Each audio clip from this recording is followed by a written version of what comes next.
Yes, participants of this program are students, scientists, working professionals, farmers, and industry person. So in this program, we will discuss in detail of each topics like drone technology in agri-boards, hydroponics, saffron farming, pearl culture technology, microgreens, dry flower processing, IoT and artificial intelligence, SaaS and blockchain technology. So I welcome you all without taking much of your time. Now it's my pleasure to invite our esteemed guest, Mr. Prakash Kumar sir. So before we start, I would like to introduce sir with you all. Sir is a managing director and is a seasoned professional and entrepreneur with over 2 decades of industry experience in technology and agriculture sector. Sir has made a good progress into providing consulting and developing innovative products from the industry. His startup is making fast progress acquiring India and international clients. Academically, Sir is Bachelor of Agriculture Science, Masters in Business Economics from Delhi University, and Executive MA from IIM Bangalore. So, I welcome you, sir, on the behalf of everyone.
So participants, give us 2 minutes. I think there is some technical issue from the sir side, and sir will be starting the session in next 1 to 2 minutes.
So participants, our esteemed guest, Mr. Prakash Kumar sir has joined us. So I welcome you, sir, on the behalf of everyone here.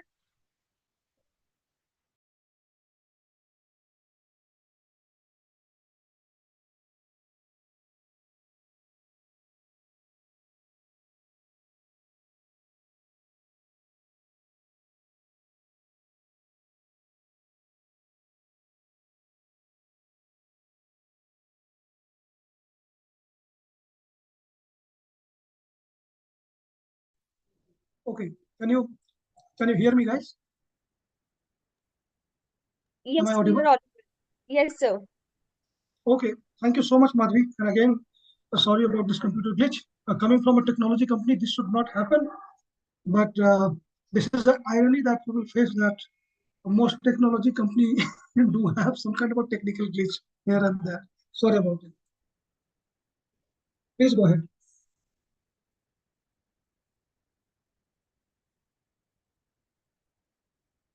You are on mute. Madhvi, you are on mute. Yes, sir.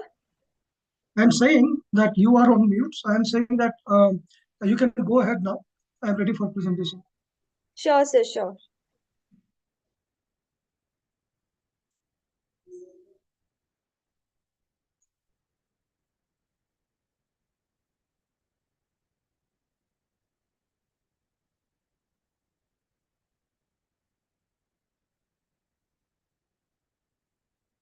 Sir, I just want to ask, okay, you'll be sharing your PPT from your side only. Okay. Yes. Um, Okay. Let me know if my PPT is visible. You Yes, all? sir, it is visible. Can you move it onto the slideshow, sir? Yes, sure. Yes, no, it's perfect, sir. Okay. Thank you, guys. And Madhvi, I would just request you to give me a quick snapshot of the kind of audience that we have because I wanted to Sir, keep it a little actually, bit. we are having a mixed audience from it. They are the students, they are the working professional, from industry persons, faculty, Mhm. and Oh, some okay. international participants also. Okay. That is great. So I think this is a great opportunity for me as well to interact with such a good mix of audience. So I am looking forward to a very interesting experience. Now, what I am going to share with you, since there is a mix of audience, so I don't want to keep it more one way, but I wanted to be a little more interactive. So I will share with you. My presentation will be structured like this. So I will be sharing with you some thoughts that is there in my mind of the Indian agriculture. Then we'll talk a little bit about the role of the startup here and there. And since I'm also in a startup, depending on audience interest, I will share some of the product or some of the project that I'm working on. If that keeps the audience interested. But my purpose of sharing this is not to uh, make a detail of my product or maybe the detail of my product to the audience, but rather please take it as an example of what I am doing or maybe what one of the startup is doing. And you can stop me, you can ask any questions. So don't take it like any product or something, but please take it more as an example, and you can ask question related to that, not necessarily about the product, but maybe related to the concepts and all. So more example-based discussion, I think, is uh, relevant for the mix of audience that you have. Okay, so now quickly starting with that, ours is a small startup, I would say, but we are growing quite fast. So our vision for the agriculture is something like that. When we talk about agriculture, in my opinion, this four aspect is very important, which our company, the Vidax Technology, adheres to very seriously and you can say religiously rather. So we believe that agriculture needs to be profitable. It needs to be inclusive, meaning all kind of people should be able to participate in the agriculture industry. for agricultural industry. It needs to be sustainable because sustainability is very important for us, all of us, and this is very important for the future also. So this is very important, and it needs to be future ready.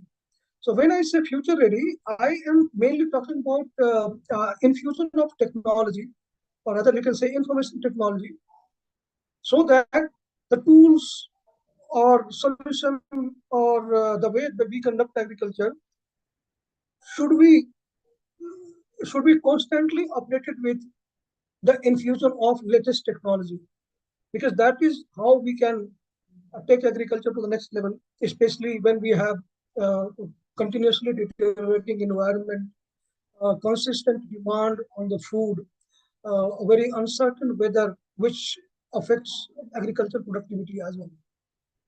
Now, looking at a little bit of India.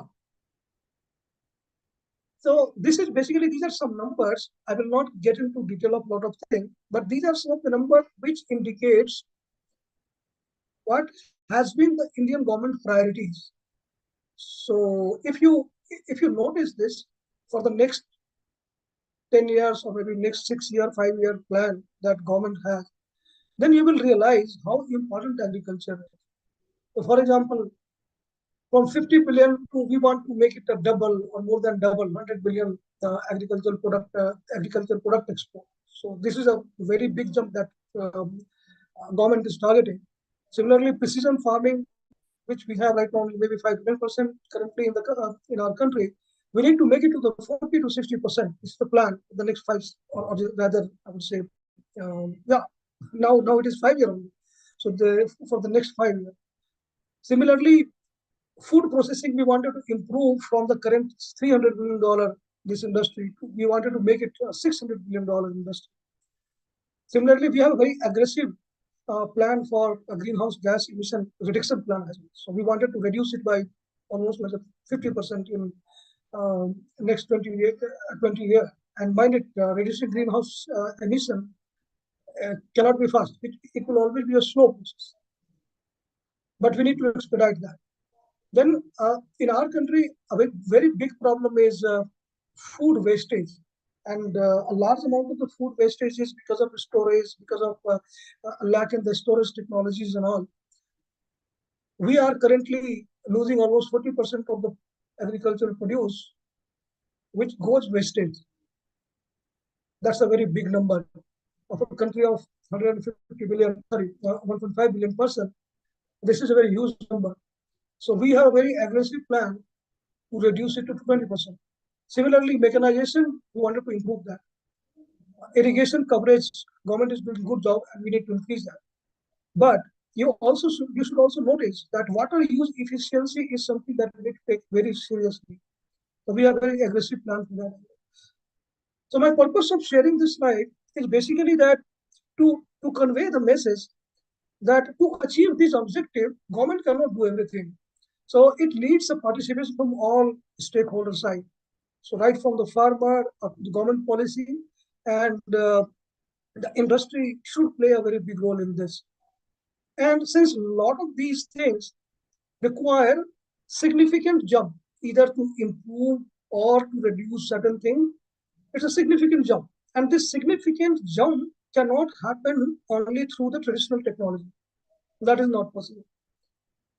It means that a new way, innovation, more energetic people, the people from talented people from various backgrounds needs to put their brain to achieve all these things. And this is where all the people, young people, or maybe people from all walk of life who are interested or related to agriculture, we need to realize that how to achieve this, technology will be a key player or key enabler. Now, technology could be simply an enabler that makes certain things happen, or technology can do something to monitor so that we will monitor the progress of if something is happening or at what rate it is happening. Uh, and similarly, increasing efficiency of a certain part of it, which could be technology driven.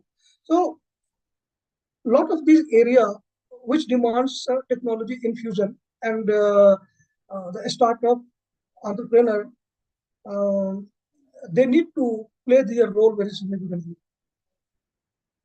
And it is not like it is not happening.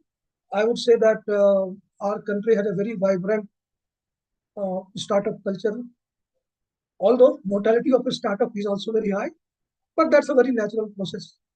But it is good that ideation, validation, and success or failure, this cycle needs to be reduced. And if it reduces, this is for good. So a quick failure of an idea is not a bad thing. It is a good thing that probably this is not the right way to do that. But it doesn't mean that what you were trying to do is wrong. Maybe your intention, your vision was correct, but maybe the process was not correct, or maybe that requires maybe some alteration, some improvement, or maybe some radical shift. So even a higher failure rate or maybe higher mortality rate of startup is not a bad sign, in my opinion. I think that gives more resilience to the intention to solve these problems. Now, delving a little bit into the technology side of it, um, you can see that there are a lot of technology, or maybe there could be a very large number of technology that you can imagine that will be playing direct or indirect role or a role in the improvement of agriculture. But if you are an entrepreneur, if you are a startup, or maybe if you are a mature company also, but you want to do something in this, then probably you should pay a little bit of attention to this approach, or you can say uh, this way of thinking. This this is what I personally believe. So if you're a mature company, so obviously since you're a mature company, so I believe that you are into a mature industry. You have been in that industry for quite a long time. But if you are an innovator, then obviously you are working on something which has not seen the market yet. So it can follow the growth path, or maybe it may seem, or maybe I would say that roughly it could follow this path. So there are uh, innovators, early adopters now. I think you all are aware of this kind of a sigmoid or maybe S-shaped curve. But I wanted to bring your attention to the point that you can make your decision perhaps on the basis of this framework or this approach. So ideally, if you are planning some innovation, then what kind of technology you might want to pay a little more attention to. So I would say that the mortality rate, if you come to the left hand side, you will see a more mortality rate because this is something which has not seen the market yet. But still, I encourage that. So if you have absolutely innovative idea, then you can start with that. But in my opinion, I advise most of the entrepreneur who want to play a little safe, I mean, little bit of safe that, then I would say that you choose the technology which is popular at the early adopter stage. Because this is the stage where people are aware of this technology, but they might not be exposed sufficiently, or they might not have a great knowledge or experience about that. So curiosity is high, but presence in the market is not too much. It means that if you create something over here, you will have some good audience or maybe sizable audience, but yet you will have to struggle a little bit to match up your product with their needs. You will find some early adopter customers in that stage. So you can think of that. So I think most of the technology that we are aware of, especially the young generation, I would highlight maybe three of them, like Internet of Things, the traceability which is catching up very fast, and GIS-based monitoring system, which is also catching up very fast. So these could be an area where, in my opinion, if you try to devise something, then you will find some audience who are willing to listen to you, and probably a good number who might want to try your product as well. But if you have something really innovator, like in agriculture, I would say that if you take an example of credit system or agriculture credit and all, you will notice that most of the credit scoring mechanism is based on traditional things like if you have, what is your land holding size? Do you own this land? Do you have kind of registration with you? Things like that. So we are still at that stage. Whereas agricultural production or the security of agricultural production, technically speaking, that also depends on how good you are in terms of agricultural practices. When I say practices, means the way you grow your crop. So actually, the output is dependent on your agriculture practices or goodness of your agriculture practices. But this particular component is hardly included in any kind of a credit risk rating system for the farmer. So this is an area which seems quite logical. There may be some kind of uncertainty and all, or maybe banks and all traditional players who are in this business, they might not be ready to adopt, or maybe they might not understand how exactly to implement this into the system. Yet, this is a very strong idea that how we can include the best practices that farmer follows for agricultural produce into their credit scoring system. So this is one kind of thing where you will, although the idea is novel, but you might not find a lot of player who is willing to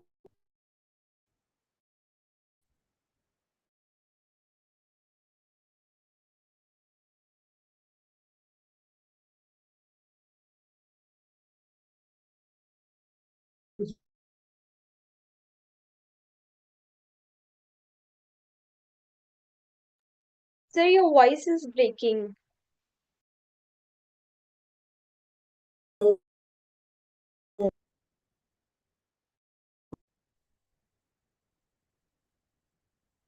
guys, can you hear me?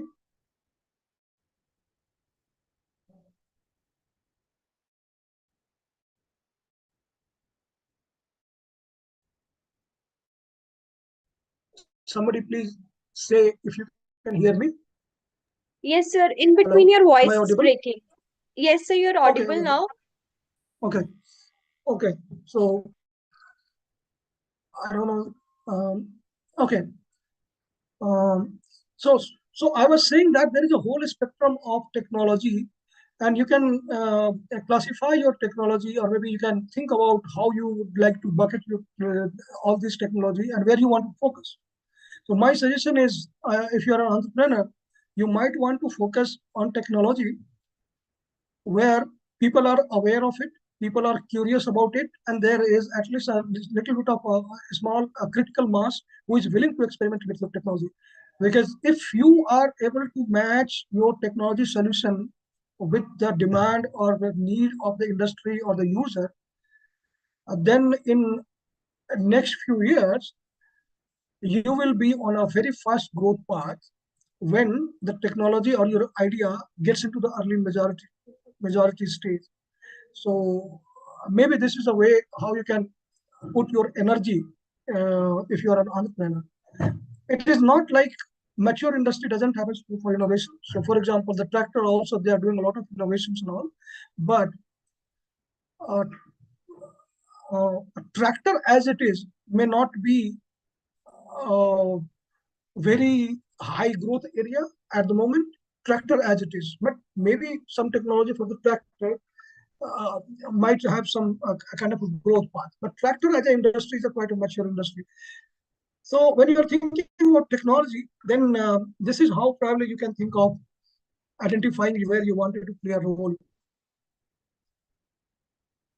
And due to that, since agriculture is such a vast space, so there are large number of startups which are there in this area, and you can see that a lot of startup have started finding their niche area, and clusters are being formed.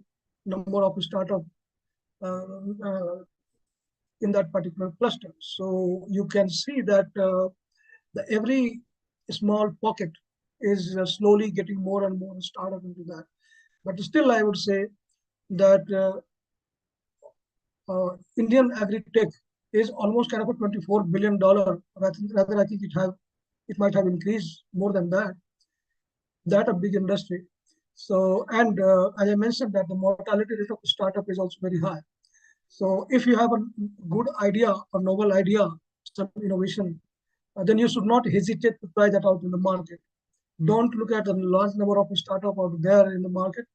Rather, you look at the size of the problem, or maybe the size of the market, or size of the space that you're looking at. So Indian agriculture has a space to accommodate more than thousands, or maybe I would say that many thousands of players can be accommodated profitably. So while it is encouraging to see that a lot of startups are finding space in this market, so you can rest assured that okay, you are not on the wrong path. But at the same time, it won't be very easy to wade through this because the large number of startups are every day new startups are joining this race. So you need to keep your eye very closely on what kind of problem you are addressing, farmers or maybe agriculture industry problem you are addressing, and how innovative is your approach to address that problem. Now, let me quickly take you through because I have also gone through the same stage. So please do not take it as my promotion.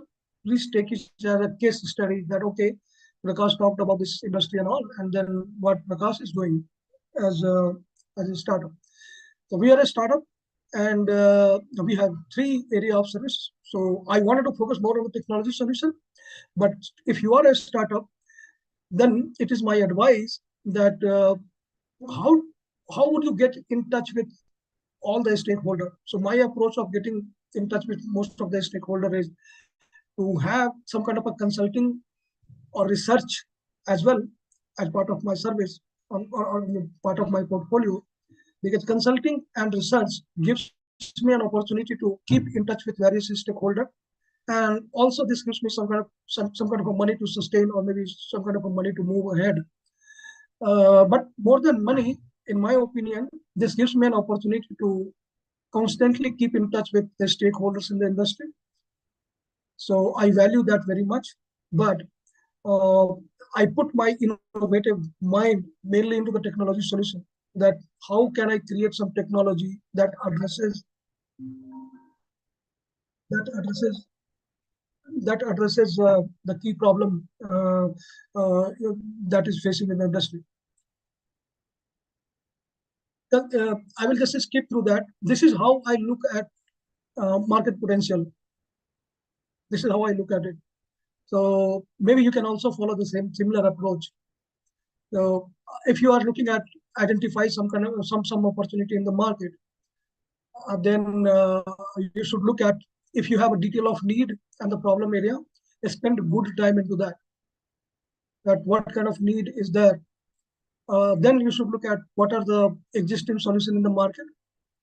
My suggestion is don't spend too much time on looking at what is the existing solution in the market, because if you spend too much time on that, then you are influenced by those solutions and your idea is also influenced. So I would say that keep focus on if there is a strong need in the market, but because if the need is strong and if it is a stated need, like farmers are saying that this is my need, or maybe the stakeholders saying that this is need, it automatically means that probably there is not too many solutions out there in the market. So focus on need more, but before putting your stake into it, it's good to do scanning of existing solution and then think how your solution is different.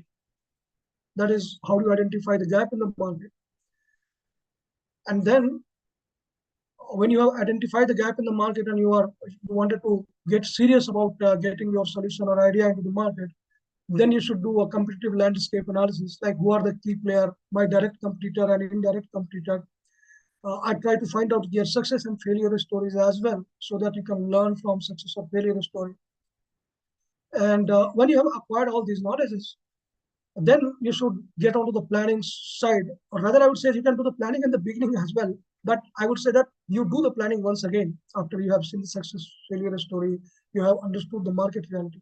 Then having done all these things, you must look at what is the market size, what is my addressable market size that I should be looking at, and what are the characteristic of that particular market that I am particularly interested in. And then think about streamlining the solution design. If you already have thoughts about some solution, then what change you can do into your solution design, and then you should work on the targeting strategy, how you are going to target that market.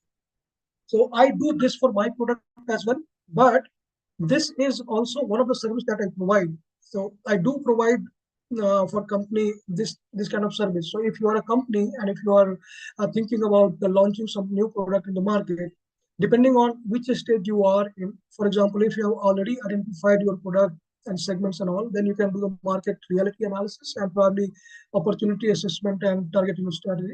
But if you wanted to start from the clean slate, then probably you can do end-to-end things like uh, detailing the needs and all. So we provide services in all these areas. More specifically, if you see that we can provide some kind of agri-tech innovation and product development support. So if you are thinking about innovation and you wanted some ideas, especially from the ideation perspective, product development support we can provide. We have done quite a few collaborative brainstorming sessions for idea generation and evaluation. So we do idea generation brainstorming, and then we also have our own mechanism to evaluate the idea. Then if you need to do the further market research, like discussed in the past, so we can do that. We also provide India market strategy support for foreign companies. So we have a couple of clients from Japan and Europe, whom we provide help in terms of how they can do the market entry. And it starts from scanning the market, assessing the opportunity, from there to providing handholding support in terms of enabling them with legal market or tax related tax. When I'm saying tax, it is not exactly, we are not a audit or accounting firm, but uh, we help them to get connected with the right company to do that. And then the go to market support. So for example, if you wanted to our help in the targeting, how should we target, and then probably creating some kind of a business development plan or so. So we do that. Our engagement is very simple. It could be a project based engagement. If you have some projects and you wanted to engage us, we can. Or if you have a you wanted to have a collaborative engagement, because we have two clients in this space wherein we work continuously with them to help them end to end, like designing something to bringing that to the market. So we provide consulting for them. Then let me give you another example of some kind of a technology innovation that we are working on. So please consider this as a sample solution. So we are, if you look at the competitive landscape, so you will notice that most of the startups are concentrated at the two end. One end is providing input to the farmer. So you will see a lot of e-commerce company already joining as a startup. I mean, startup who are playing in that area, that we will provide you the good quality input, which is important. That's true. And there are at the other end, if you have your produce, then there are a lot of startup who can help you with putting your produce into the e-commerce market and getting that sold. So you will see that most of the startup are concentrated in these two areas, but they are forgetting that good quality of input can result into the good quality of output only if they if it goes through a process which is the best practice. So if you have good quality input, if you are not using that properly, or if your process of crop production or the farming is not correct, then you will not get the right quality of output, right? So in my opinion, the process of farm agricultural production is very important, because how you produce determines the quality of the production or the quality of the produce. And therefore, If your quality of the produce is good, then it will get a higher price in the market. If it is bad, then it will not get a good price in the market. So my company is focusing on this piece, like how we can address or maybe how we can help farmer, and not only farmer, even as a company who are involved in a farmer as a stakeholder. So we aim to help them innovatively in how how they can work. I mean, if in the entire value chain, how farmer and the company can work together to improve the process of production, which results in the good quality of output. So this is what we try to do. So for this, we have devised three stakeholder, or we can say that, or maybe you can say three roles. One is the farmer, which is actually doing the production. The second is maybe supervisor or team lead or inspection agent, whatever you want to say. For example, in the seed industry, there will be inspection agent who keep in constant touch with the farmer who is producing seed, because seed company purchase seed produced by farmer back, and then they package it and sell it to the industry.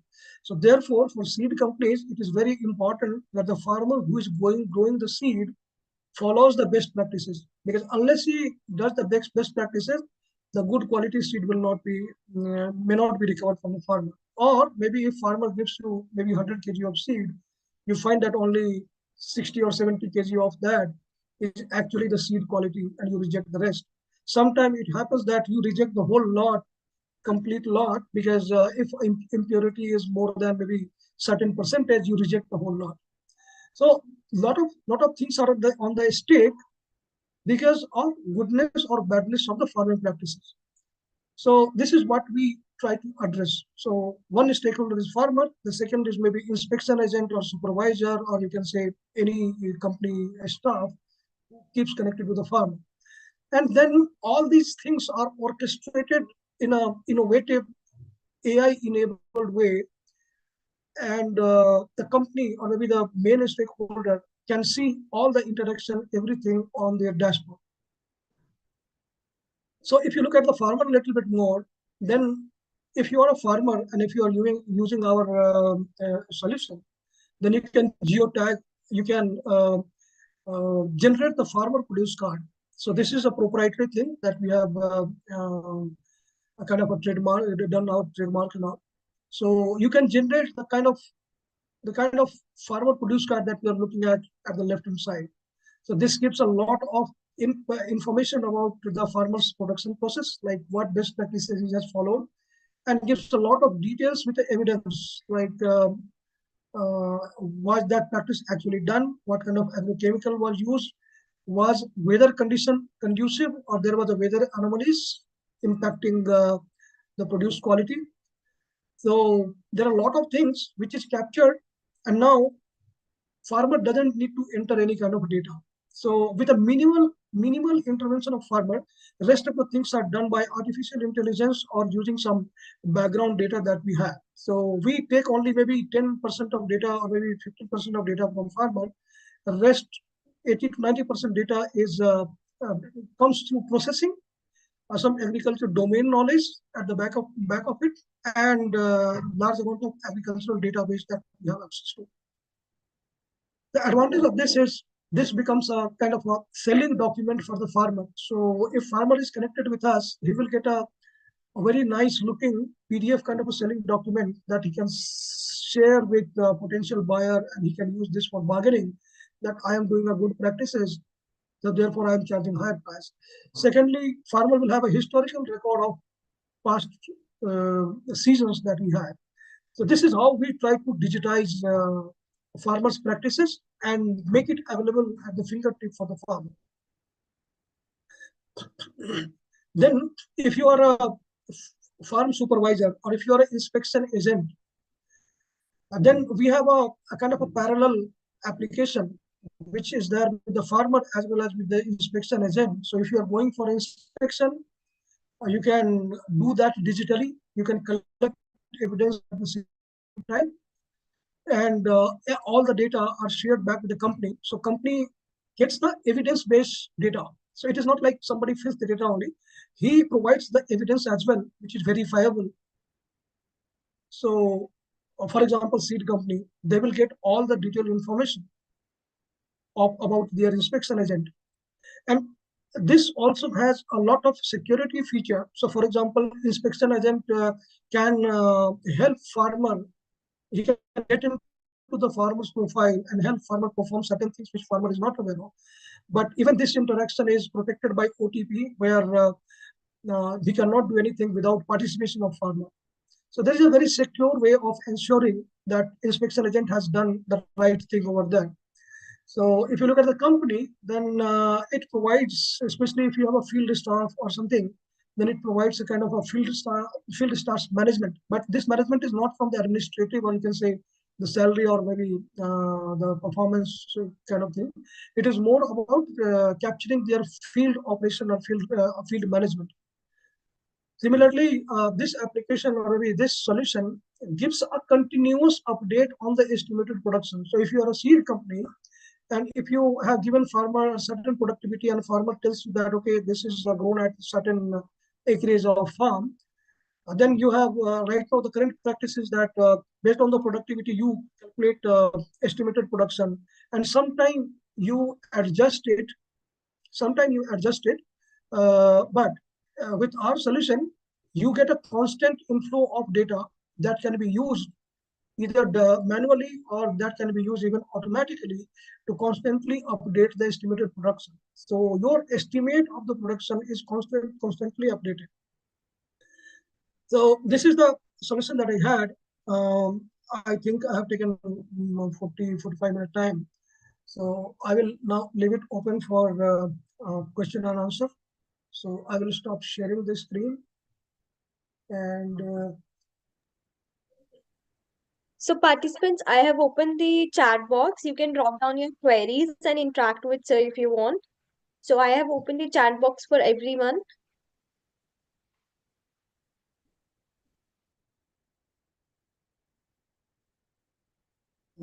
chat box.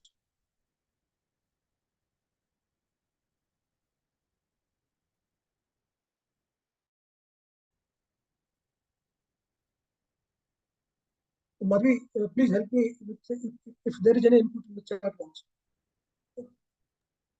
Yes, sir. I'm saying that I am trying to find where the chat box is, but if you get that, then do let me know.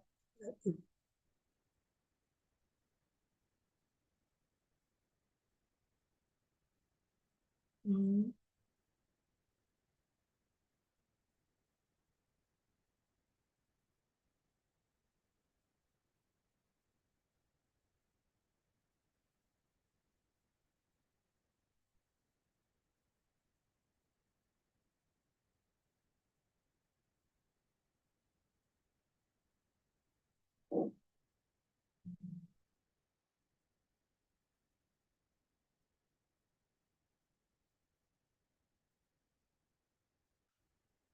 yeah, I can find chat box now.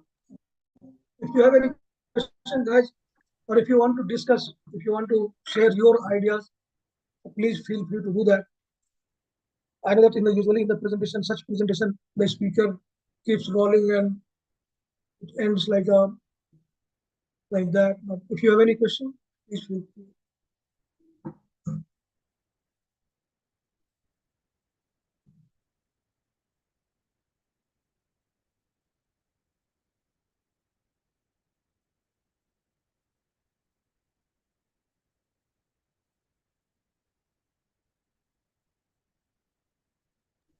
So participants who want to interact with sir, you can. The ones who will be raising their hands, I will unmute one by one each of you. And the ones who want to write in the chat box, they can write in the chat box only.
Okay, I got a question like how can we maintaining disease and pest problem by technology? So, Shweta, maintaining the uh, so, so technology, information technology. Basically, I would say, let me give you a very basic concept of information technology. See, technology is trying to replace or maybe trying to aid or support the senses that we have. So, what kind of senses that we have? We have senses to see. We can see something, even static or moving things. We can smell something, we can touch something, we can see, we can feel the movement of a certain thing. So basically, technology try to mimic that, or maybe technology try to do that mechanically. Mechanically. So in terms of disease and pest problem, what technology can do is early detection. So one thing is that if there is already a test manifestation, if there is a test manifestation, then you can use technology to quickly identify spot that okay there is some pest infestation. Second thing is if you put some artificial intelligence based stuff there, then you can also know that what kind of organism it is. So it is possible for artificial intelligence training that if you spot something, then you should be able to identify what kind of problem it is.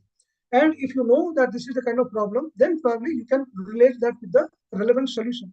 So if you think about this whole orchestration, then if you have a good IT solution or artificial intelligence image detection solution, then you can use that to quickly identify if there is a pest infestation. If it is, then what kind of pest it is, and if it is this particular pest, then what kind of solution is needed, and you can convey this solution back to the farmer. So that can be a very good solution that you can provide. Secondly, you can also think about using technology to identify why that disease happened. So I will tell you, in agriculture, large number of diseases are governed by only two factors. One is temperature, second is humidity, and third is sunlight, if you want to say. So if you have a if you are using a technology to collect data on the temperature, humidity, and sunlight. And if you try to create some kind of algorithm that what kind of a combination will result into particular kind of a disease. So, for example, maybe a little hot and little humid condition will be conducive for maybe fungal disease. So, for a specific crop, there are a good body of knowledge which is there wherein if you find that particular combination of temperature, humidity, and sunlight, it means that this is a probability of this disease. So this is also a kind of a predictive thing that you can provide to the farmer or maybe many stakeholder. We are also working on that. We will very soon come up with some that kind of a solution. Okay. So I hope that answered your question, Shweta. At least these two things you can do. First, you can identify and provide the solution. Identifying is possible using technology with image processing artificial intelligence. Secondly, if you collect the data which is causing certain kind of disease, especially on the temperature, humidity, and all, and if you work with some agriculture university or maybe agriculture school, or maybe you can work with me, then we can develop a predictive mechanism that this combination of weather for this particular crop will mean this kind of disease. Okay, so these two things. Then the second question is from Jishan.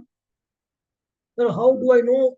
How do how do I know if startup plan I am having in mind going to prosper in the future? Okay, so if there is a way to realize, okay, so in this way, I would say that you should learn how to conduct the market study, Jishan. Okay, so obviously, see, there will be always a risk for the startup. Okay, but risk will be lower if you do the market analysis better. So, for example, if you are thinking about certain product to bring into the market, you should be very clear that if this product is needed or not. You should check with the different type of people, maybe the user. Do you need this product? How do you get solve this problem? Is it addressing some kind of problem or not? Are there any companies? So, if you do a good market analysis or market research, then your risk will be minimized.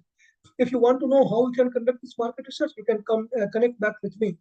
You can I have my detail with Just Agriculture, so you can connect back with me that if you want to conduct market research and how to conduct market research. Then Karan is asking that how do a startup bridge the gap between farmer and the market?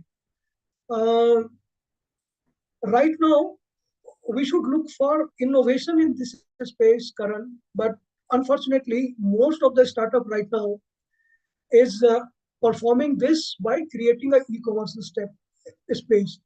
So startups, some startups are creating a e-commerce space or e-commerce technology where farmer can put their product and buyer can buy from that. So that's about farming that.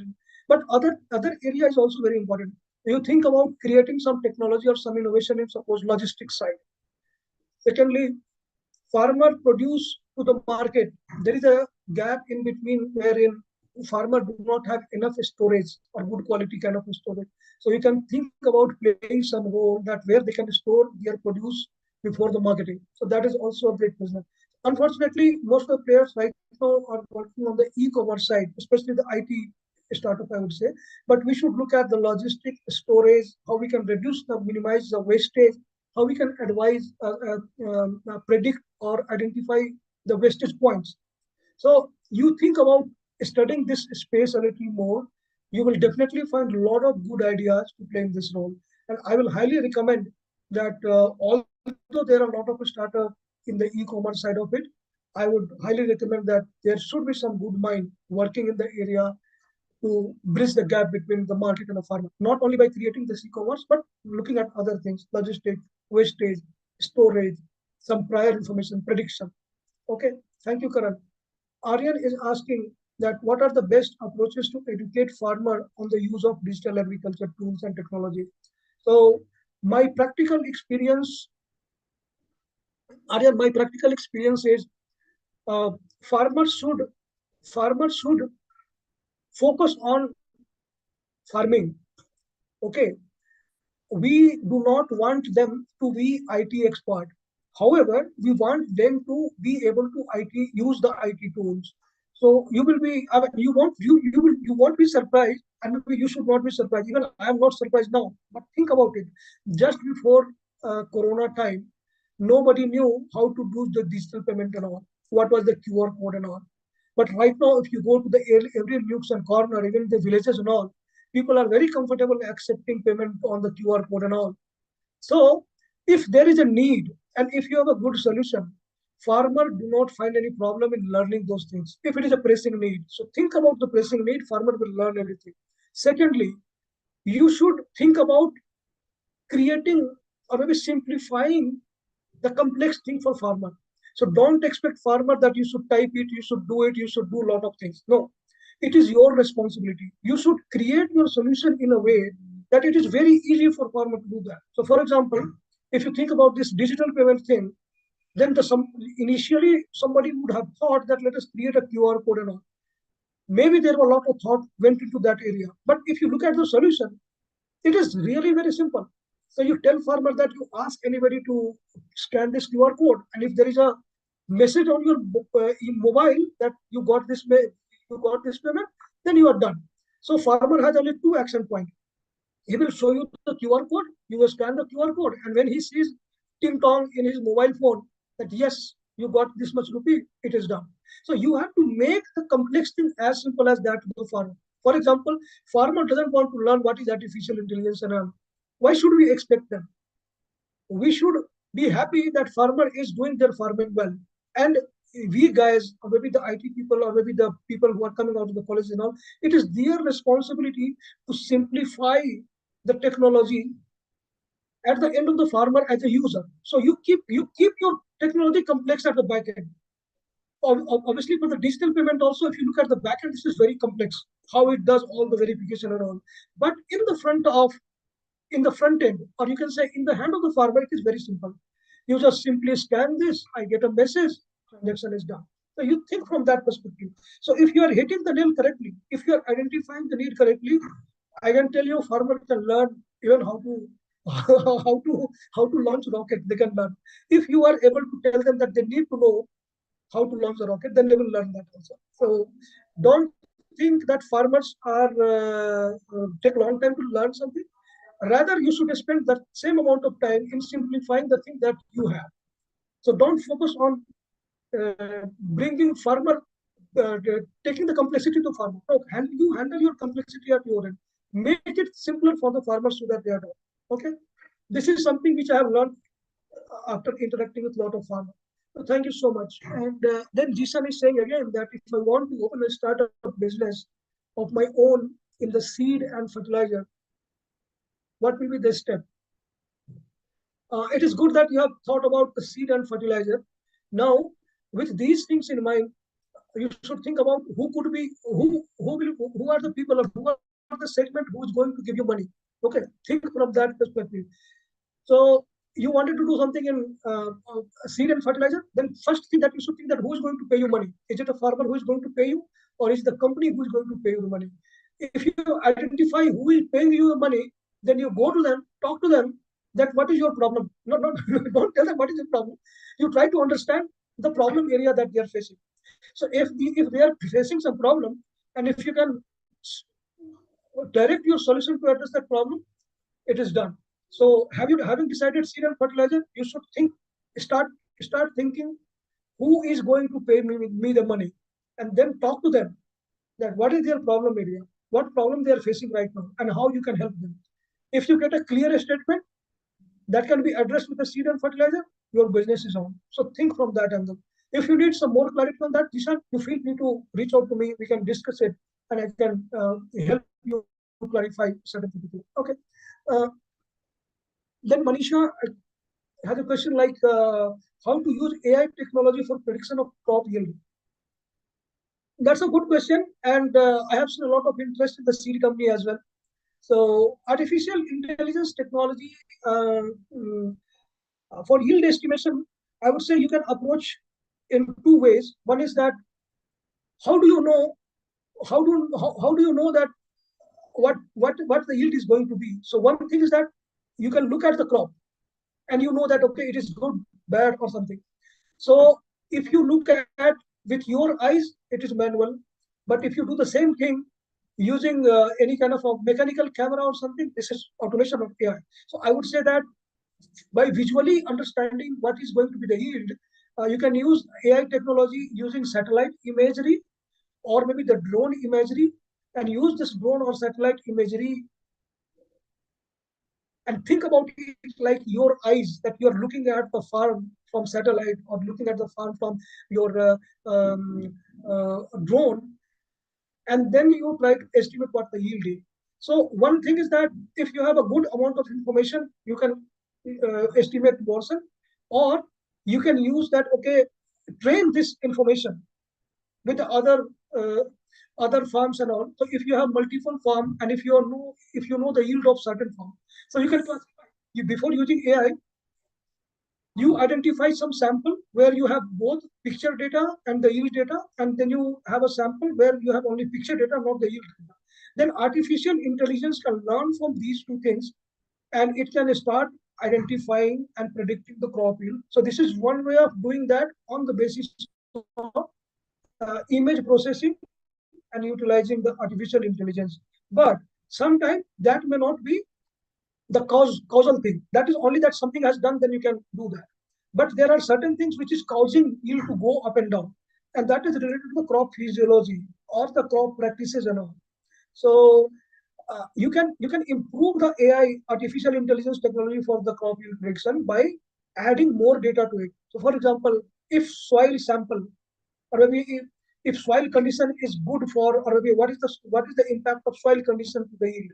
Secondly, we can say that the variation in weather, was there any variation in weather, and what could be the impact on the yield. So if you combine satellite imagery with some other data which is relevant to the yield, then your yield prediction will become more and more accurate. Right now in the industry, yield prediction is mainly done through the satellite imagery or the drone based imagery, because people have done a good amount of research in that, and that is maturing a little bit. So that is being done right now. But in my opinion, the accuracy of the yield prediction using image processing, suppose, I don't know, but maybe if it is 90%, then we can certainly improve it by adding some more data which is related to agronomy, soil, weather, and all. So that is uh, something which can aid to the correct accuracy of the prediction. Okay, thank you. And then we have a question from Shweta again. How can farmer determine competitive price of their crop in the local and the global market? uh, how do you do it usually? So usually you ask somebody that what is the price in the next Monday and all.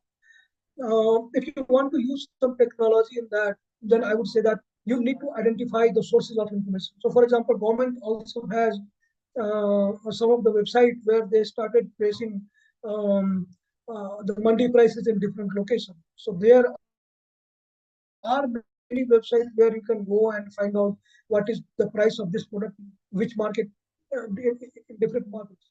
Okay, and you can decide what is the competitive price. Second thing would be a little manual in nature. So you might want to set up some kind of a mechanism in your nearby market or nearby Monday, as in what is the information, pricing information out there.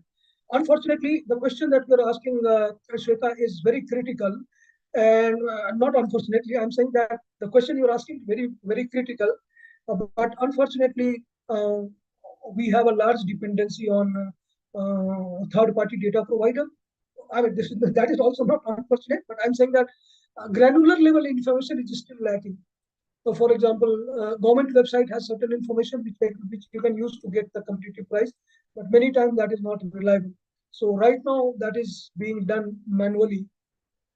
So that is one area where some innovation can come, and it is good that you are thinking of that line. So if you have some idea or if you want to discuss a little more, do reach out to me. For this, I have not seen a clear solution. Yeah. So in terms of technology, one solution could be the web scraping. So certain people use the web scraping tool, wherein a web crawler visits all the websites which have crop related pricing information. They bring all this information together and give it to the farmer as a one place where they can see all information. But again, that depends on how much information is available on the website. Okay. If you really need uh, very accurate information of the your nearby market, probably you will have to do the crowdsourcing. The crowdsourcing is something which I am thinking about, but that takes a little bit of time to get mature. So, for example, in you can take an example of the Google Map, right, or maybe the Google Driving, right. So, if you are driving in the Google, suddenly it asks you, is there any congestion next to you? And if you say yes, then this data is shared with the rest of the players, the rest of the drivers, that there is some congestion over there. So this is called the crowdsourcing. So if we can build some kind of a network among the farmers who go to visit Mandi here and there, and if we can devise a mechanism of the data sharing, then probably through crowdsourcing also we can do a very accurate kind of a mapping. But it takes time to get that mature. If you are thinking in that line, and if you wanted to move ahead on that, certainly we can discuss. Thank you so much, Guy. It is so encouraging to interact with you, and I'm so happy to hear a lot of questions.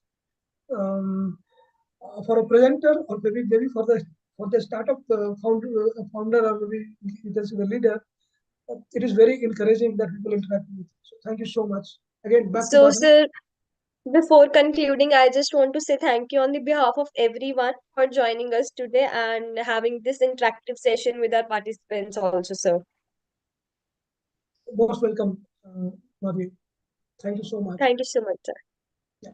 So, participants, moving further, now I would like to invite our next esteemed guest, Mrs.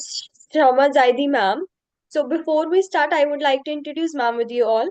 She is a highly accomplished research professional with a strong academic background in botany and plant biotechnology. Proven track record of leading innovative research initiatives, driving scientific excellence and collaborative environments. Currently, she is heading the research division at Aries Agro Limited, overseeing cutting edge projects, mentoring cross functional teams, and driving business growth through scientific innovations. Published numerous research papers in reputed journals on various topics like micronutrients in plant growth, nanotechnology, hydroponics, plant tissue culture, etc.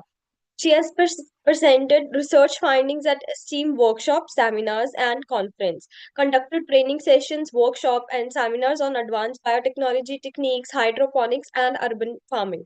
Developed and implemented effective research strategies, resulting in significant business impact while fostering strategic partnership with academic institution, research organization, and industry persons. So I welcome you, ma'am, on the behalf of everyone here. Hi, good evening. Can you hear me? Yes, ma'am, you are audible. Yeah. Okay, good evening and thanks for that introduction. So I was given a topic on talking on hydroponics, which is a widely known technique now, and a lot of people are intrigued and also curious to learn about the technique. So I'm just going to cover this technique in a very scientific approach, giving you the pros and cons of the technique and how, if you want to adopt it on a commercial level, how you can go about doing it. So can I share the presentation? Sure, ma'am. Yeah.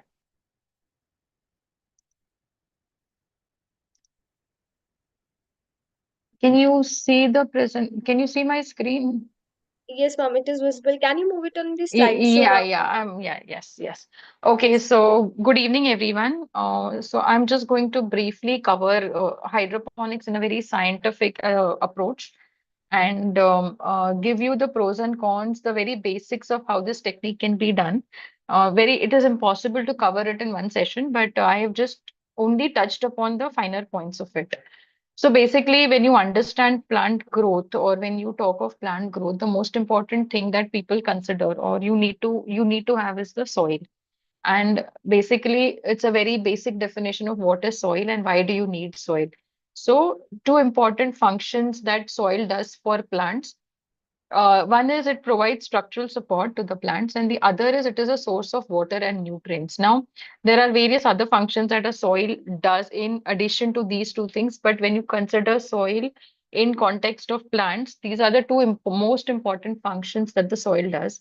If you are able to give these two things, if you could give some support to the plants and if you can give them water and nutrients, the plants will grow irrespective of whether soil is present or no.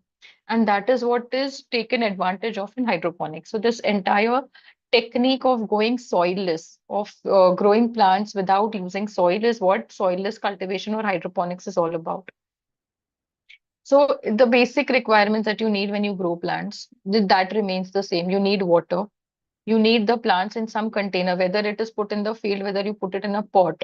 It needs certain container to grow. There is a particular season in which plants will grow.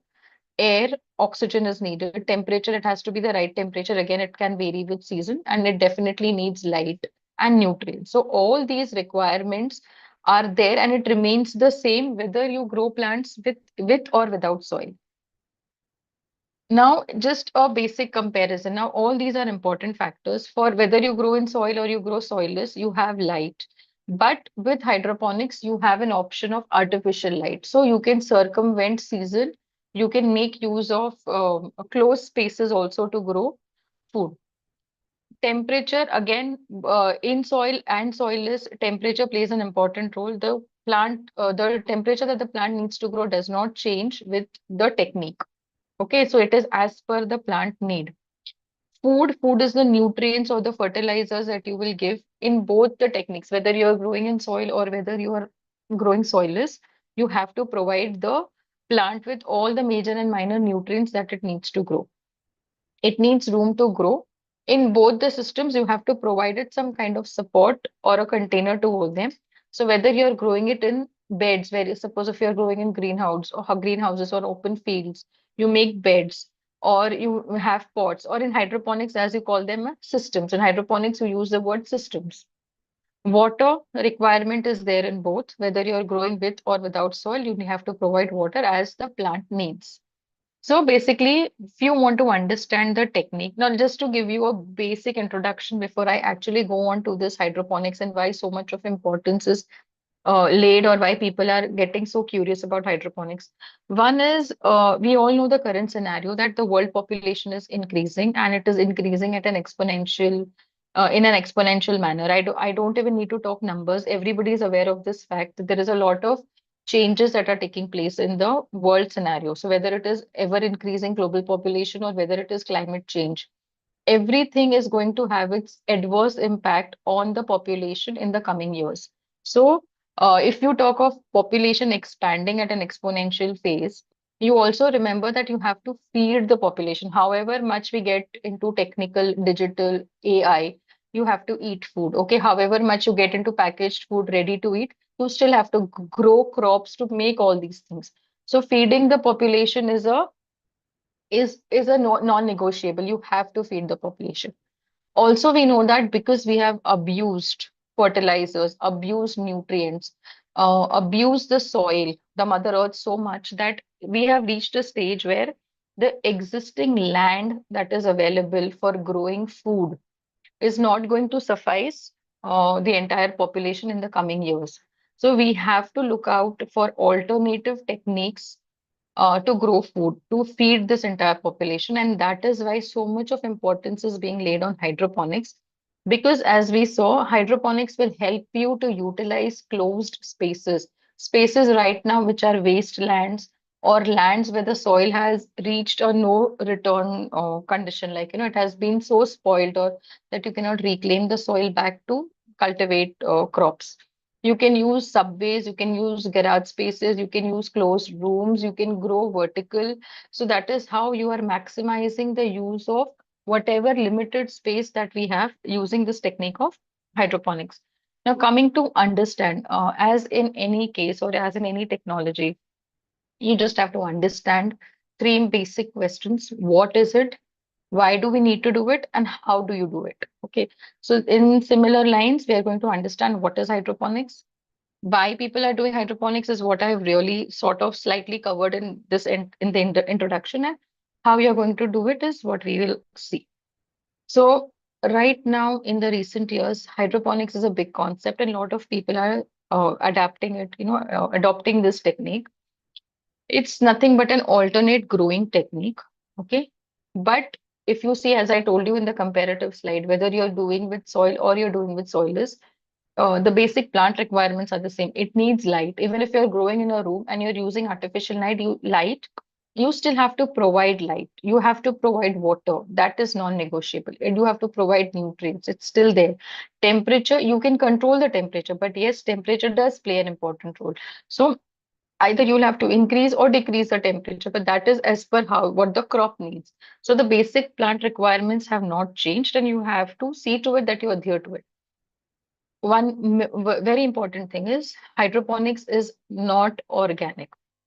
You can definitely call it residue free. Now, residue free is a concept wherein your food that you're growing is extremely safe to eat. It's not going to cause you any health hazards, but it is not organic because organic has a definition which is very well defined, wherein soil does is an integral part of the definition of organic growing. Microorganisms growing in the soil is a very integral part of organic cultivation. The inputs that you give in organic cultivation are extremely or are rather from organic sources.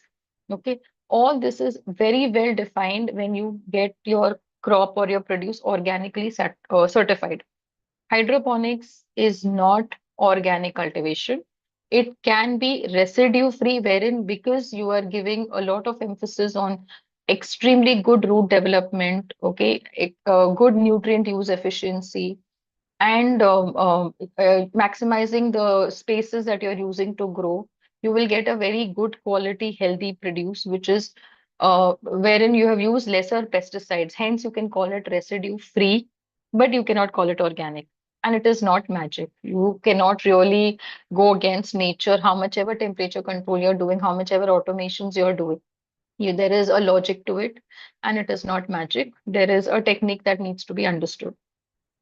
So, just to give you that, though we are talking of it in a big way now in recent times, it is still a technique which was followed initially in, from the Aztecs, where you have these floating gardens. And earliest work was published as early as 1627. It's only when the need and the necessity arose, we started giving it a lot of importance. In fact, the term itself was coined in 1937. So, this is a very brief glance of the history of hydroponics. And NASA also has been using hydroponics when it sends out when it sends out space researchers and all. So yes, it's a technique which was there, always there, but is being used on a wider scale now. Now, what are the advantages? Now, as I say, when you talk of soil, soil is an ecosystem in itself. And when you talk of an ecosystem, there are a lot of interactions that the soil has with its components or within its components. So whether it is burrowing animals, or whether it is soil microorganisms, or whether it is some kind of inorganic materials that are present in the soil, or it is the soil bed material. Or, okay, there is a lot of interactions that go hand in hand with all within all these components. Now, when you eliminate soil from your technique or from your growing, what you do is you have actually cancelled out all these complex reactions that are taking place in the soil, which will help you to, design your fertigation programs very well. And your nutrient uptake will increase because there is no chemistry involved, there is no fixing or leaching or any of these soil adverse reactions happening in your system. So therefore your nutrient intake will increase.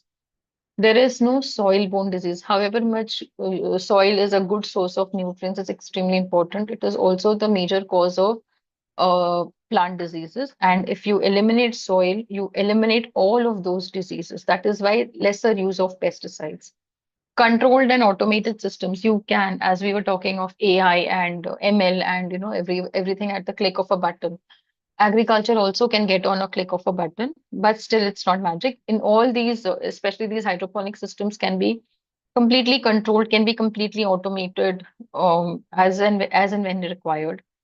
Maximized growing spaces because you can grow vertically. Now now in soil growing we have spread horizontally in acres, but here you can have tiers wherein you are growing one line or one layer on top of the other layer. So that is how you're maximizing the growing space. Less nutrient loss because there is no complex soil chemistries that take place. Whatever you have given to the plant, it is completely taking it up for its growth. Stable and high yields and faster growth, exactly because you have minimized soil-borne diseases, you have maximized nutrition or nutrient uptake, and because you can control and automate your system, you can ensure that there are stable and high yields, and the growth is around 1 to 1.5 times faster as compared to a soil growth. Now, this was what is all hydroponics and why do we need to do hydroponics. Another thing is, which I have not mentioned here, is you can conserve water because hydroponics recycles a lot of water. You can maximize your growing spaces. I've spoken, you go vertical.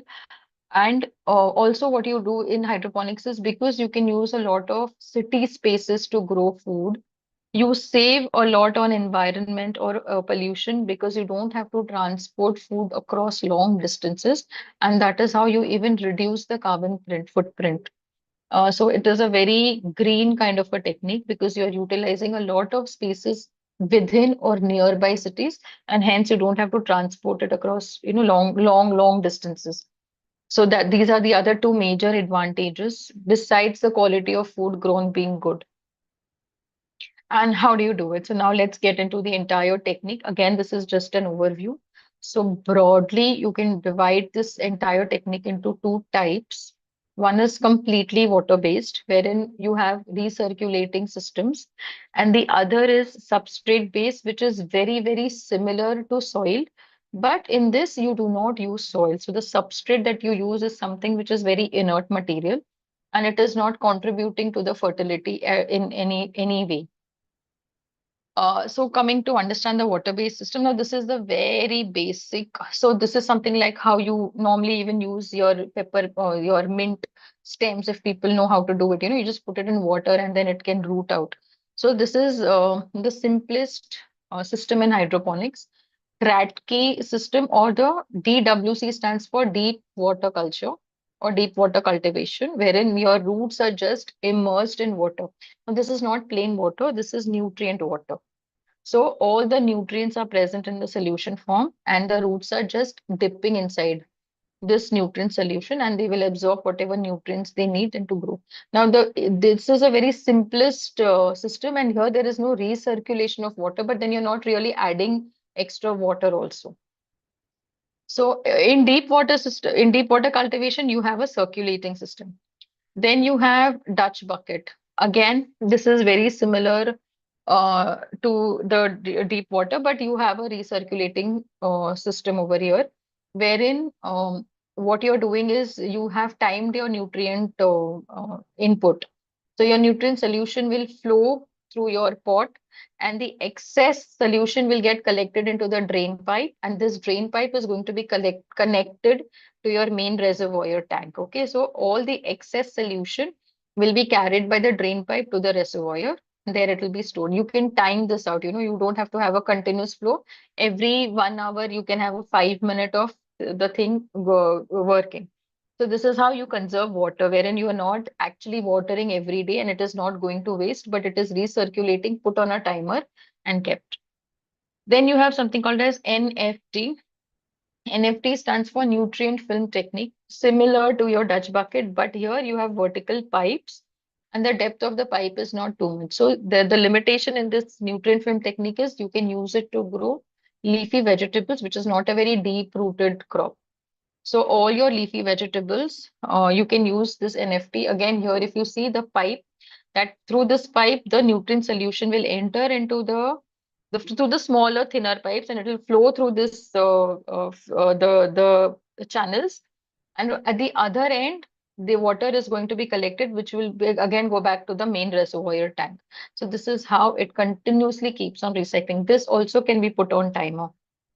And you have this something called as ebb and flow, which is mostly used in nurseries wherein you are raising saplings. So you have an entire flat table, which you will flood with the nutrient solution. So you will plug it and you will flood it. How do you have like your bathtub, how you flood it up with the water, you fill it up with water. Same thing in this ebb and flow, you will flood this entire table or the flat table with the nutrient solution. Keep it dipping for some time as your timer works, and then pull the plug wherein the entire thing will come down to the reservoir below. If you see those black buckets, they are the main reservoirs. And from that same water can be reused for the second time. Again, this can be put on a timer. So the main advantage of water-based system is wherein you are recirculating the water. Okay, so these systems are also called as circulating systems or active hydroponic systems. Coming to the substrate-based systems, so these look very similar to your soil growing, wherein you have these beds or these beds which is filled with inert material. Okay, here you water, you have your drip line set up, and you water. Or again, this can be put on timer, but again, this is like a drip method wherein you cannot collect the excess nutrient solution. And these are called as non-circulating or passive systems for growing. Now, how does it work? So what is the most important thing in a hydroponic system is the nutrients, okay? So what is the entire bottom line or the main aim of hydroponics is you have to supply the plants with exactly what it needs at the exact stage that it needs it and in the amount that it needs. Okay, so there is absolutely no wastage when you're talking of hydroponics as a technique. So this you consider, I'll give you a very common example. So when you have a baby, the baby is only on mother's milk. So you compare the growing stages of a baby to the growing stages of a plant. So when you have a seed that needs to germinate, especially in the nurseries and all, it does not really need any nutrients. It can germinate in water.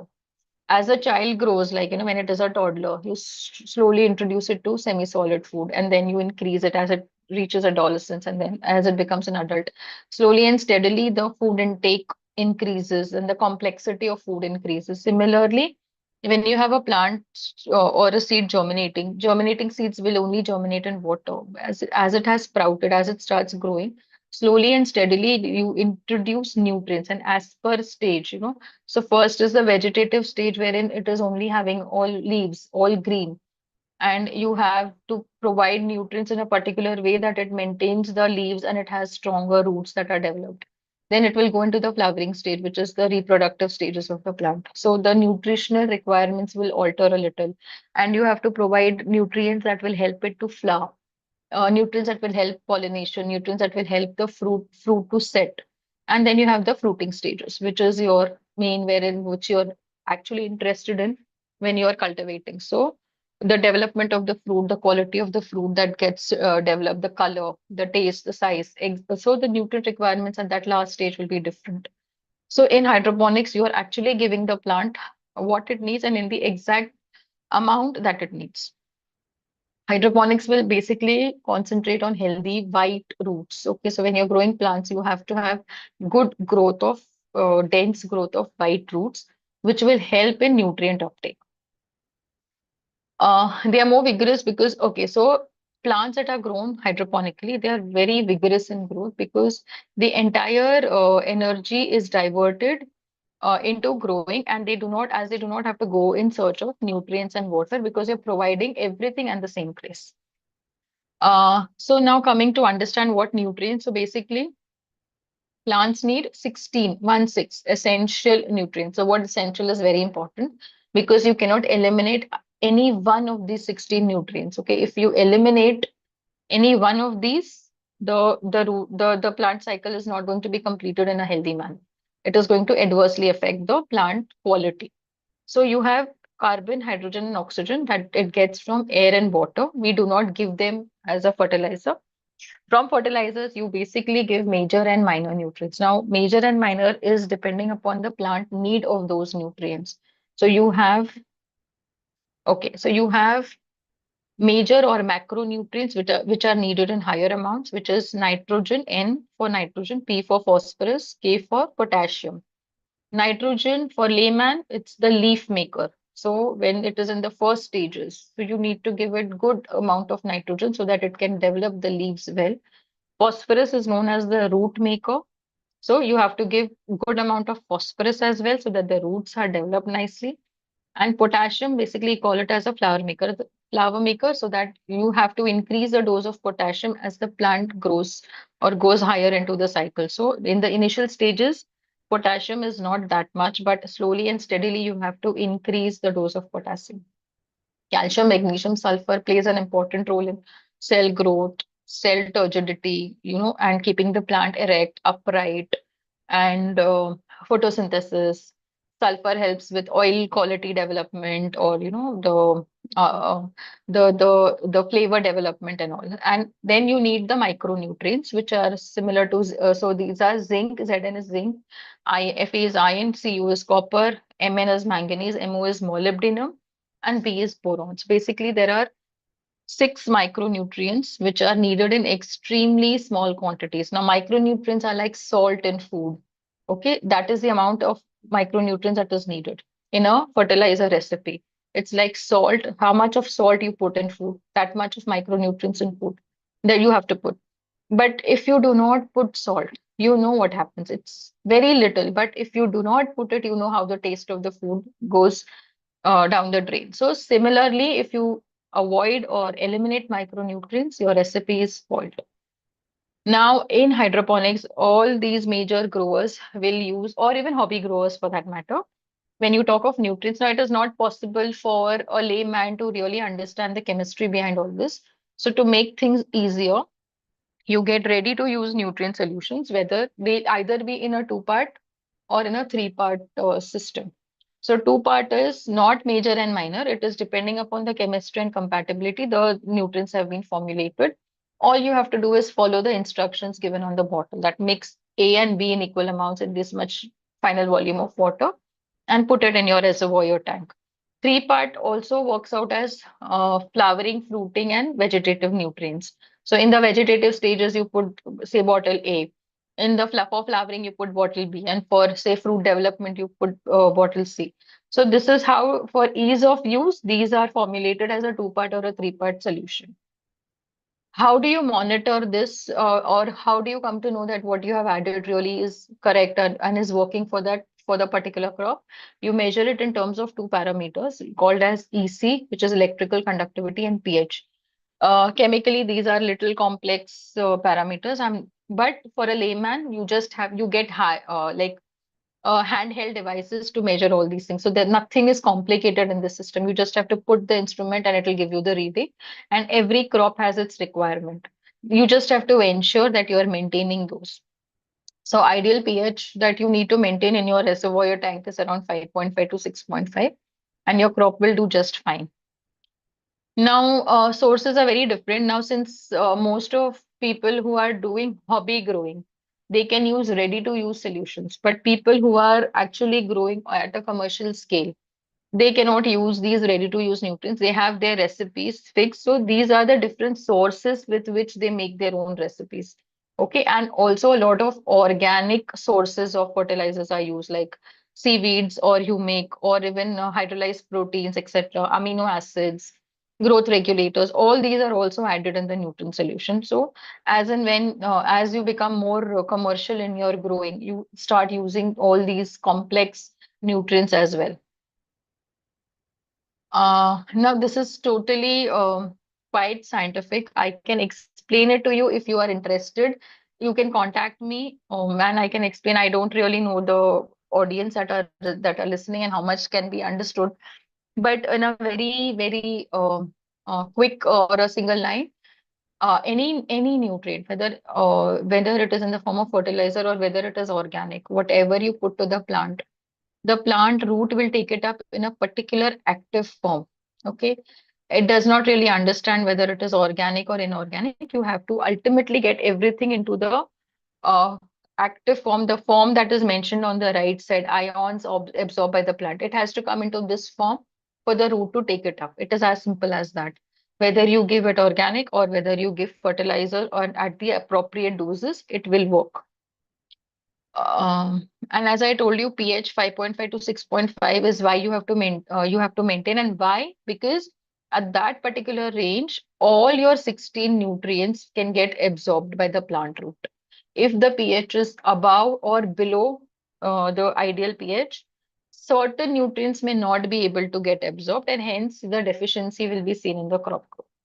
And EC, again, it's EC will give you the measure of whether you have properly added your fertilizer salts or no. If your EC reading is above or below, you will come to know. So if it is below, that means you have to add more fertilizer. And if it is above, that means if it is below, then you'll have to add water. So that is how you have to adjust. Either you have to add salt or you have to add water. Now, whether your nutrients, whether you're using two part, three part, or the recipe that you are formulating as a commercial grower, remember that it has to be crop specific, because crop requirements are very, very specific. What you use for leafy, you may not be able to use to grow tomatoes, or what you're using for tomatoes, you actually don't need it for the leafies. Okay. So it has to be crop specific. It has to be stage specific. What do you mean by stage? So when the plant, as I told you, when if it is in the vegetative stage, you have to give it, say, more of nitrogen. But by the time it reaches fruiting, you have to decrease nitrogen and you have to increase potassium. So that is what you mean by stage specific. The nutrient form is very important, because in the previous slide you have seen that the plant root can take it up only and only in the readily available form or in that particular active form. So the more closer your sources to the active form, the more available the nutrient is going to be. And it has to be in the right proportion. If you give too much, it's going to go waste. If you give too less, it will have the quality of the plant is not going to be good.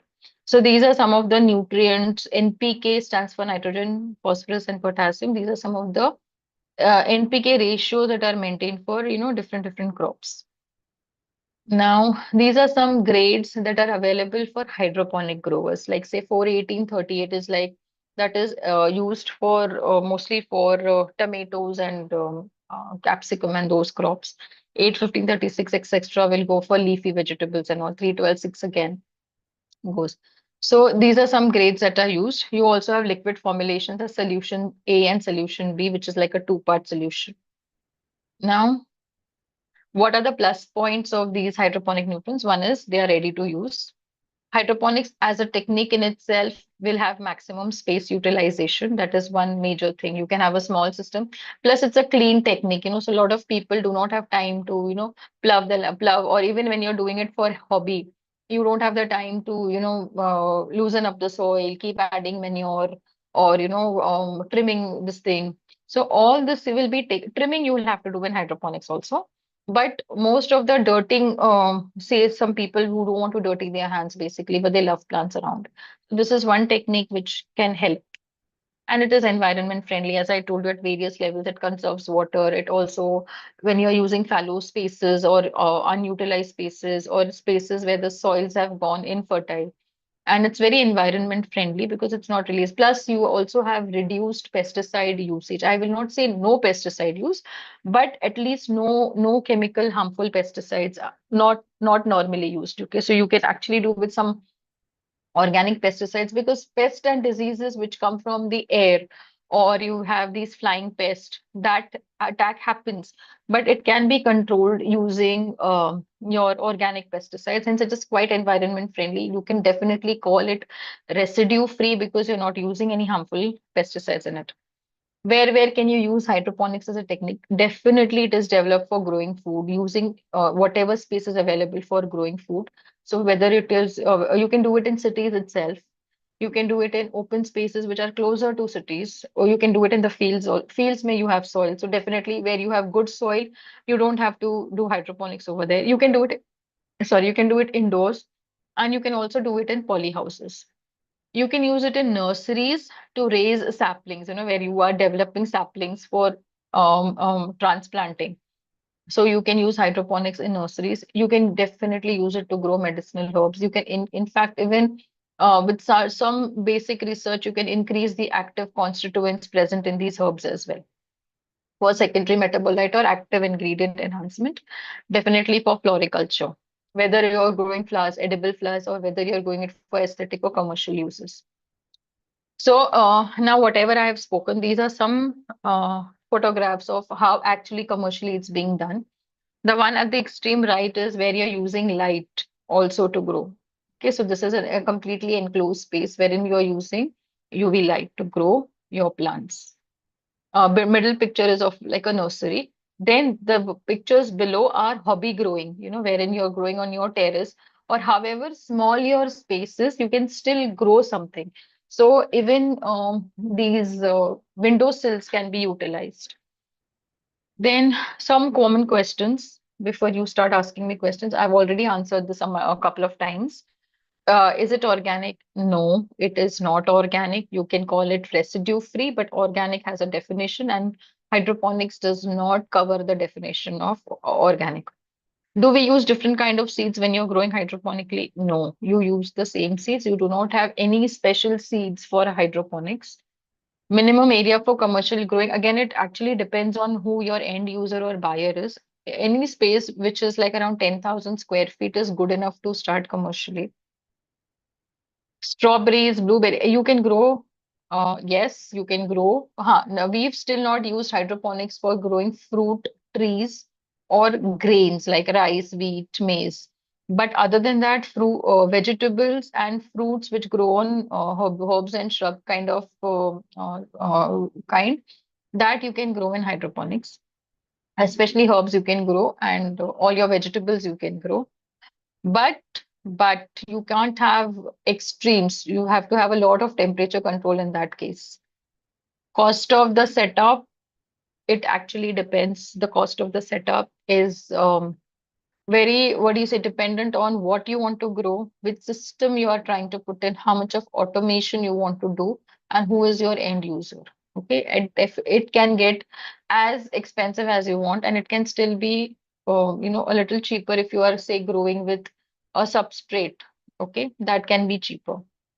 Do we have separate nutrients? Not really. These are not really separate nutrients in hydroponics, but the way they have been formulated is because of ease of use.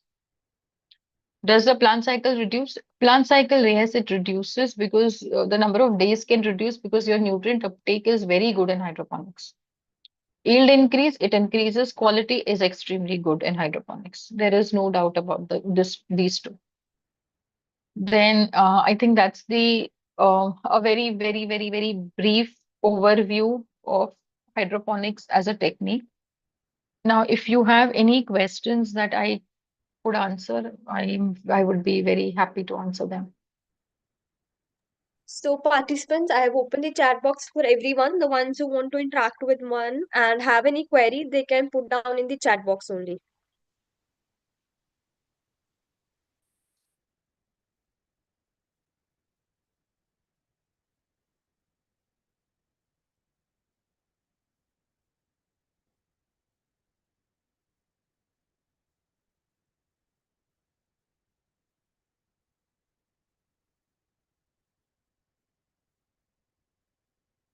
Okay, there are some questions from Rudra.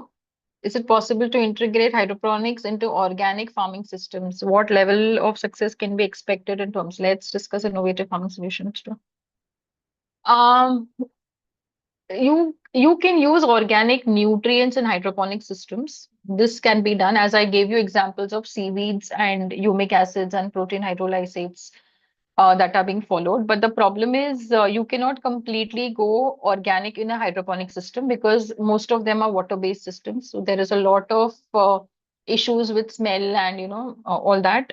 Plus, hydroponics is all about calculation. So you are actually calculating your EC, your pH, and everything. So completely organic you cannot be.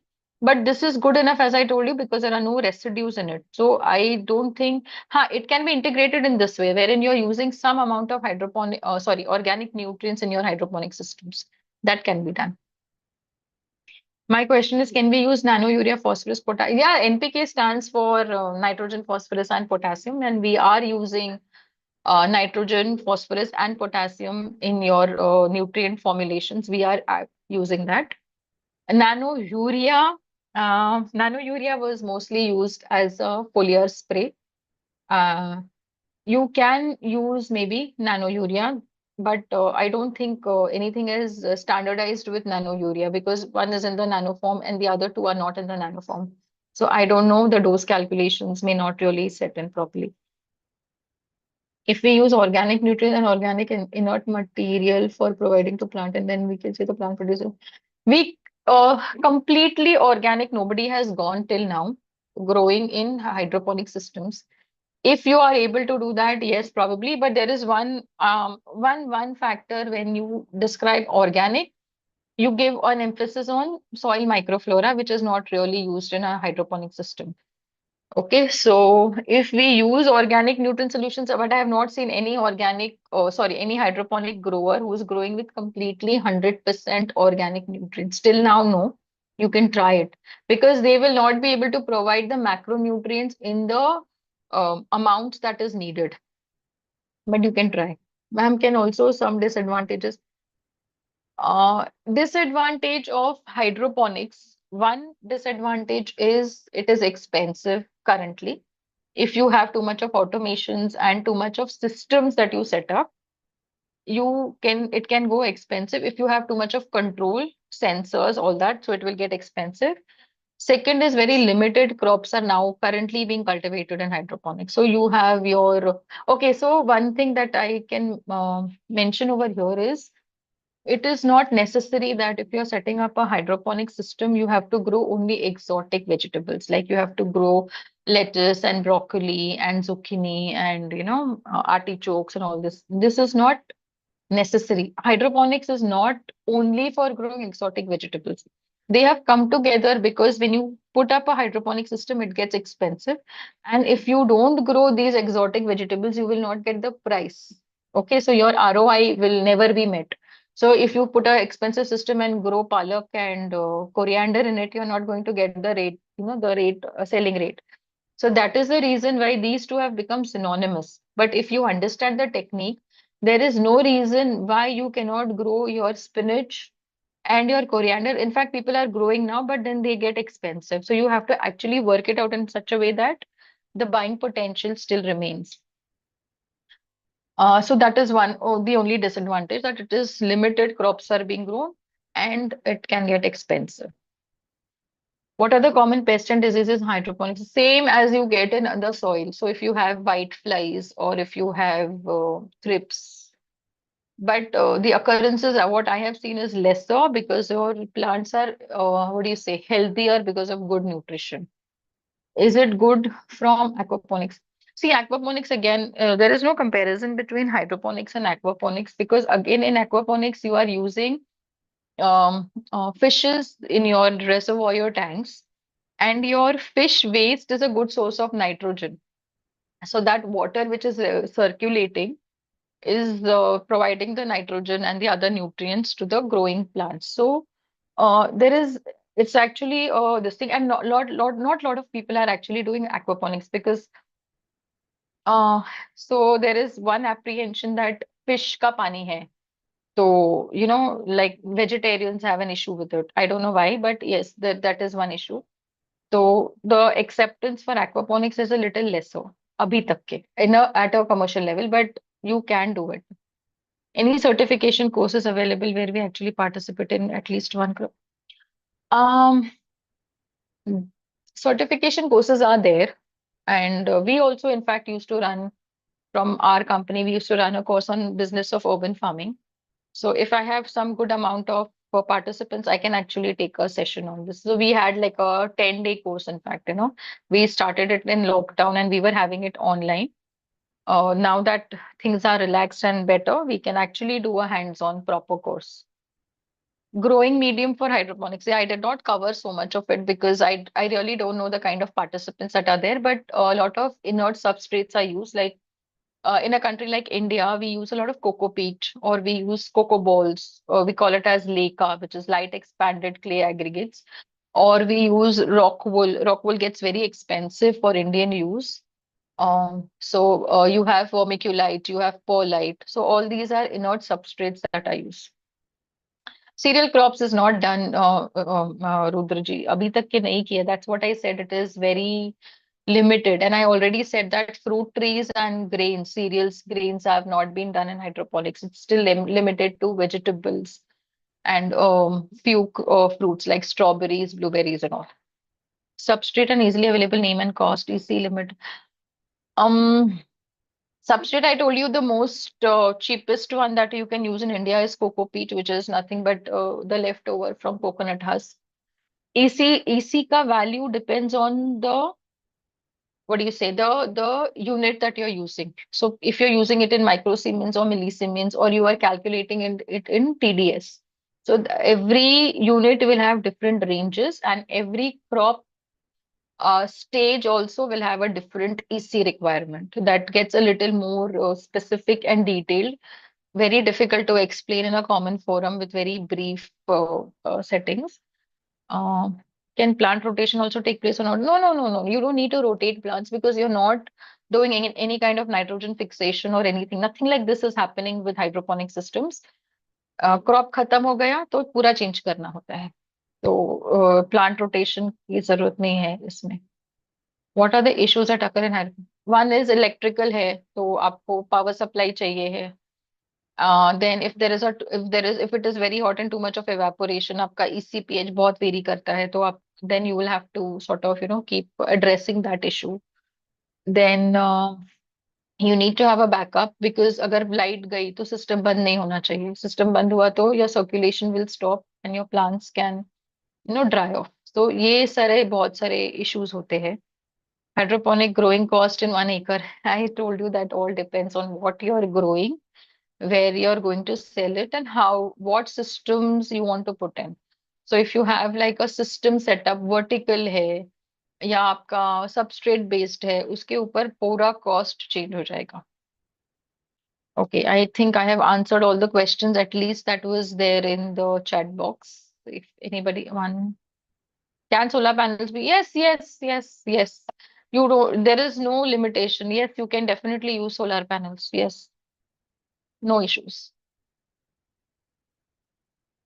Uh, I think there are no more questions now. Um, okay.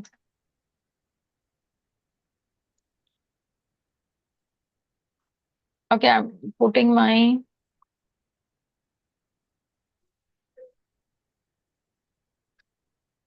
I have given my email ID.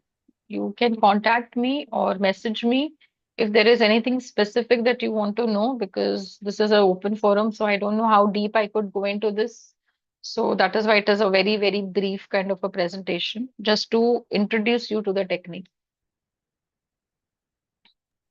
So I think, ma'am, there is no query left. So Yeah. before concluding the session, I just want to say thank you, ma'am, on the behalf of every participant for Thank giving you. your such an informative and thoughtful session, ma'am. Thank you. My pleasure. Thank you. Thank you so Thank you. much. So participants, you may leave now meeting. This is